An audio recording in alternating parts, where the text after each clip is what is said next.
Terima kasih telah klik video ini. Jangan lupa untuk tekan tombol subscribe karena itu gratis. Assalamualaikum warahmatullahi wabarakatuh. Selamat pagi semuanya. Salam sejahtera bagi kita semua. Perkenalkan, nama saya Syahroni, NIM 4172141017, jurusan Biologi. Kali ini saya akan menjelaskan mengenai video pembelajaran yang bertemakan tentang gerak pada tumbuhan. Langsung saja ke slide selanjutnya.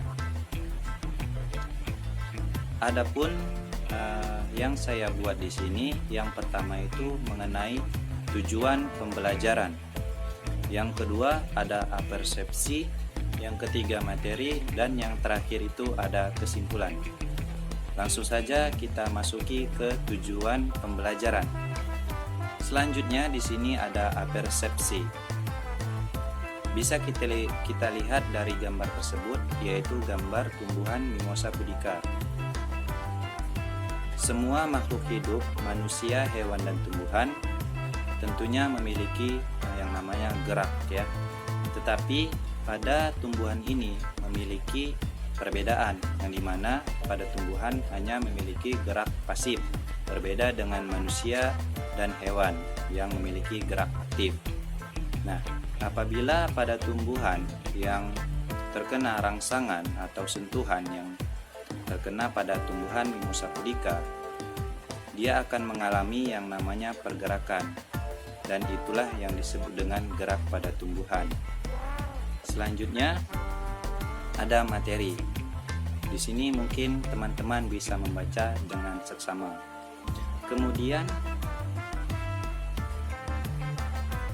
ada beberapa bagan yang di sini yang akan saya jelaskan satu persatu. Langsung saja kita ke materi yang pertama, yaitu gerak endonom. Nah, jadi pada gerak endonom ini kita harus tahu dulu pengertiannya, bahwasanya gerak endonom ini adalah suatu gerak yang dipengaruhi oleh rangsangan yang berasal dari dalam tumbuhan tersebut.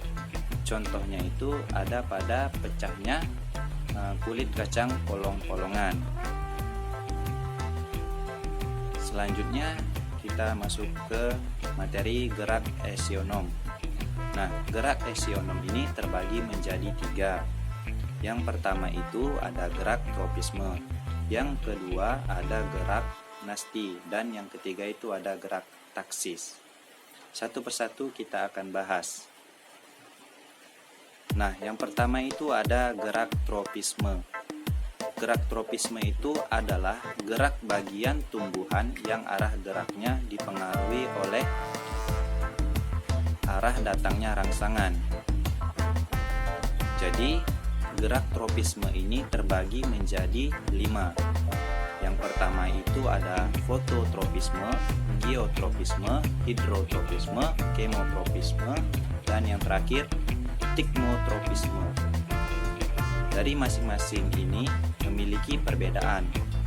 Mari kita kupas tuntas. Yang pertama, fototropisme.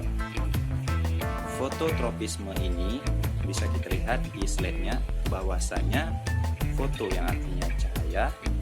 Jadi gerak pada tumbuhan yang dipengaruhi oleh cahaya. Jadi di mana cahaya datang, tumbuhan itu mengikuti arahnya tumbuhan, arahnya matahari. Jadi misalnya tumbuhan itu seperti ini, dan matahari letaknya di sini, dia akan mengikuti secara otomatis, mengikuti cahaya matahari. Selanjutnya ada geotropisme. Jadi geotropisme ini adalah suatu gerak tropisme yang dipengaruhi oleh gravitasi bumi. Jadi biasanya pada akar itu akan menuju ke pusat bumi. Selanjutnya ada hidrotropisme. Hidro air. Jadi hidrotropisme ini adalah suatu gerakan tropisme yang dipengaruhi oleh air, sumber air. Jadi di mana sumber air tersebut akar akan mengikutinya. Kemudian ada kemotropisme. Jadi kemotropisme ini adalah suatu gerakan yang dipengaruhi oleh zat kimia. Jadi sama seperti hidro, cuman bedanya ini zat kimia, terus akarnya itu mengikuti di mana zat kimia itu berada. Selanjutnya ada tikmotropisme. Contohnya ini ada pada daun sulur. Jadi tikmotropisme ini adalah suatu gerakan yang dimana dia melekat pada tumbuhan yang keras. Jadi bisa kita lihat pada gambar tersebut, pada daun tumbuhan sulur dia akan merekatkan pergerakan tumbuhan yang ada pada tumbuhan yang keras atau tumbuhan yang lain. Selanjutnya kita masuki ke gerak nasti.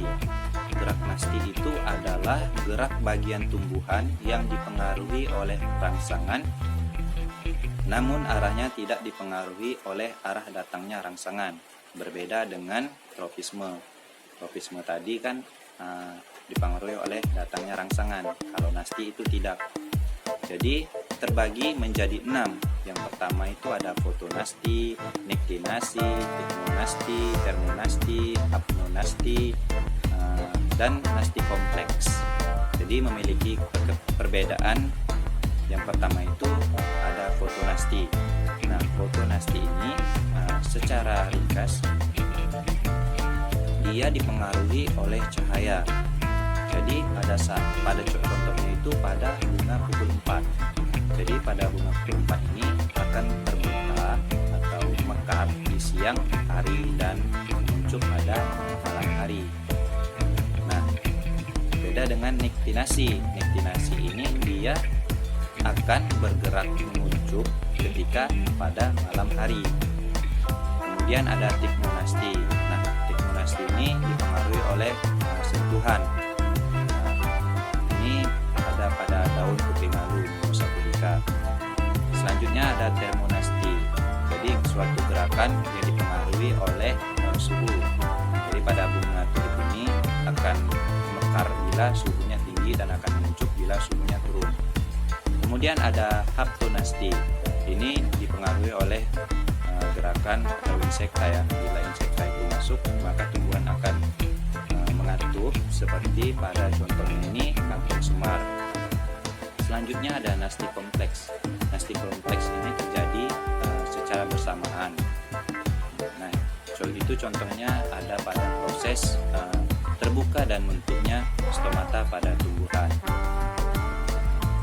Kemudian yang terakhir ada gerak taksis. Jadi gerak taksis itu adalah gerak berpindah seluruh tubuh tumbuhan yang dipengaruhi oleh rangsang. Nah, contohnya itu pada gerak taksis ini terbagi menjadi 2 ya teman-teman. Nah, yang pertama itu ada fototaksis dan kemotaksis.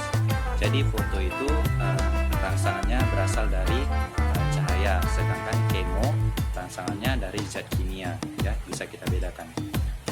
Nah, contoh dari fototaksis itu akibat adanya cahaya matahari. Jadi pada daun itu mengandung klorofil, dan klorofil itu